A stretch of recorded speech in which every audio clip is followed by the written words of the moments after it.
عقل سے روشنی حاصل کرو لیکن جذبے کے تحت حرکت کرو. یعنی عقل سے روشنی حاصل کرو، جانا کدھر ہے، منزل کیا ہے، ہدف کیا ہے، یہ عقل سے طے کرو. یہ جذبات میں طے نہ کرو، یہ تو غلط ہو جائے گا، ڈائریکشن ہی غلط ہو جائے گی.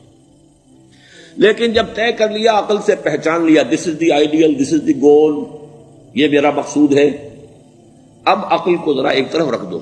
اگر عقل کو رکھے رکھا یہ چلنے ہی نہیں دے گی. یہ کہے گی کہ ذرا سوچو تو صحیح، بیوی بچے ہیں، یہ ہے، گھر بار ہے، یہ عقل تو پھر یہ سکھائے گی. عقل کے معنی باندھنے کے ہیں، یہ معلوم ہے آپ کو؟ عقل کے معنی باندھنا. اقال جو یہ عرب لوگ اپنے سر کے اوپر یہ لگتے ہیں، اقال، یہ کیا تھا اصل میں؟ یہ عرب بدو جب ہوتا تھا، بدو وہ اپنے سر پر ایک رسی باندھ لیتا تھا کہ جہاں کہیں وہ اونٹ سے اترے گا وہ رسی اپنے سر پر سے کھولے گا اور اونٹ کا گھٹنا اس سے باندھ دے گا. ایک گھٹنا باندھ دیتا تھا تاکہ اب یہ اونٹ دوڑنے کے قابل نہیں رہا.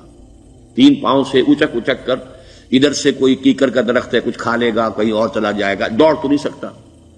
اس رسی کو وہ اقال کہتے تھے.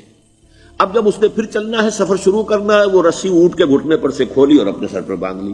یہ اقال تھا جو اب یہ سنہری اقال باندھے پھرتے ہیں بادشاہ لوگ. That is the basis of their اقال. اسی لیے حدیث آتی ہے کہ ایک بدو، ایک عرب باہر سے آئے، اونٹنی کو انہوں نے بغیر باندھے، وہ مسجد نبوی سے باہر حضور نے دیکھا کہ وہ اونٹنی کو انہوں نے باندھا نہیں، اس کا گھٹنا، اور وہ چلے آئے.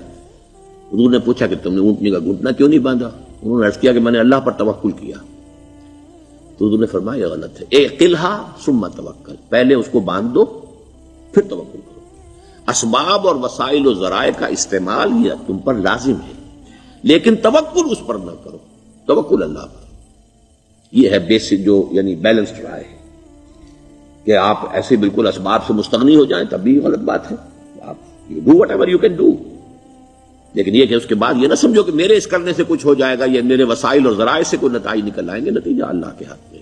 تو اعقلھا ثم توکل، یہ اعقل، عقل کے معنی باندھنا، پہلے باندھو اس کو. تو اگر چلنے میں تو عقل کو ایک طرف رکھ دو. بے خطر کود پڑا آتش نمرود میں عشق، عقل ہے محو تماشائے لبے بام ابھی. عقل تو نہیں اجازت دے سکتی تھی حضرت ابراہیم کو کہ کود جاؤ آگ میں.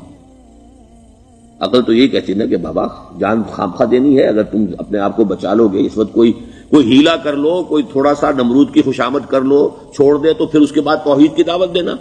لیکن یہ کہ زندگی ختم ہو گئی تو توحید کی دعوت کون دے گا؟ عقل تو یہ سکھاتی نا، پٹی پڑھاتی. لیکن بے خطر کود پڑا آتش نمرود میں عشق، عقل ہے محو تماشائے لبے بام ابھی. عقل تو وہیں بیٹھی دیکھ رہی ہے کہ یہ کیا کیا اس نے، یہ جمپڈ، یہ شوڈ ناٹ ہیو جمپڈ.